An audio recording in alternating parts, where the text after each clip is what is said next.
মই প্ৰতি ঘৰ মানুহক কৈছোঁহে দেই 10 লাখ টকা এটাকে দিব পাৰি নেকি বুলি চৰকাৰৰ ওপৰত মই প্ৰেছাৰ দি আছোঁ। দৰকাৰ হ'লেতো মই গোটেই শিৱসাগৰৰ মানুহখিনি লৈ CMৰ ঘৰ ওলাম যে এনেকৈ এটকা দুটকা সাহায্য দিলে হ'ব। খুব বেছি 10,000 12,000 টকা দিয়ে। 10,000 12,000 টকা বিচনাখন কিনিবলৈকে নিদিয়ে হয়নে নহয়? গোটেই ঘৰখনেই শেষ হৈ গ'ল।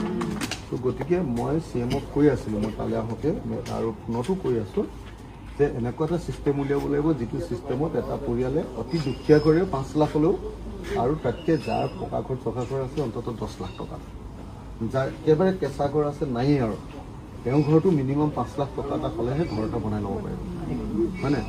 তো মোৰ মতে এই 3খন জিলাৰ যিখিনি এফেক্টেড মানুহ তেওঁলোকক এইটো হিচাপত পইচা দিব লাগে।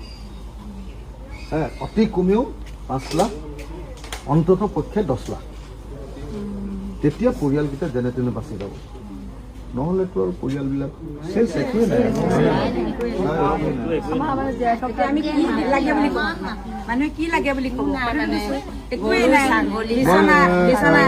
ইয়ালে ফেনাইল ব্লিচিং পাউডাৰ এইবিলাক অলপ অলপ পঠিয়াই দিম চবলৈকে।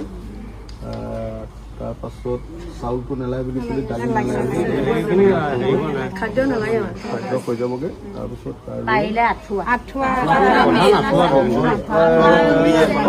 হয় এতিয়া যে ফোন কৰিছিলে হেৰি আঁঠুৱাটো কৈ দে। আঁঠুৱা মেইনলি মেছেজ কৰি দে, মেইনলি চবৰ ঘৰতে অন্ততঃ দুখন আঁঠুৱা আৰু বিচনা চাদৰহে দিব পাৰিব। বিচনা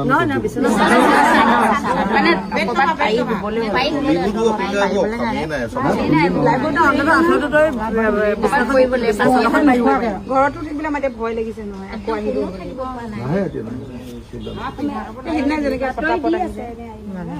যদি এইবোৰ ভয় কৰি নাথাকিব। মই প্ৰতি ঘৰ মানুহক কৈছোঁহে দেই 10 লাখ টকা এটাকে দিব পাৰি নেকি বুলি চৰকাৰৰ ওপৰত মই প্ৰেছাৰ দি আছোঁ। দৰকাৰ হ'লেতো মই গোটেই শিৱসাগৰৰ মানুহখিনি লৈ CMৰ ঘৰ ওলাম যে এনেকৈ এটকা দুটকা সাহায্য দিলে হ'ব। খুব বেছি 10,000 12,000 টকা দিয়ে। 10,000 12,000 টকা বিচনাখন কিনিবলৈকে নিদিয়ে হয়নে নহয়? গোটেই ঘৰখনেই শেষ হৈ গ'ল। তো গতিকে মই CMক কৈ আছিলোঁ, মই তালৈ আহোঁতে আৰু ফোনতো কৈ আছোঁ যে এনেকুৱা এটা ছিষ্টেম উলিয়াব লাগিব যিটো ছিষ্টেমত এটা পৰিয়ালে অতি দুখীয়া কৰি 5 লাখ হ'লেও আৰু তাতকৈ যাৰ পকা ঘৰ চকা ঘৰ আছে অন্ততঃ 10 লাখ টকা, যাৰ একেবাৰে কেঁচা ঘৰ আছে নায়েই আৰু তেওঁৰ ঘৰটো মিনিমাম 5 লাখ টকা এটা হ'লেহে ঘৰ এটা বনাই ল'ব পাৰিব হয়নে? তো মোৰ মতে এই 3খন জিলাৰ যিখিনি এফেক্টেড মানুহ তেওঁলোকক এইটো হিচাপত পইচা দিব লাগে।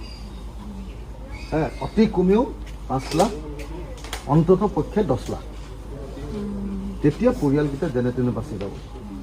নহ'লেতো আৰু পৰিয়ালবিলাক চেচ একোৱেই নাই।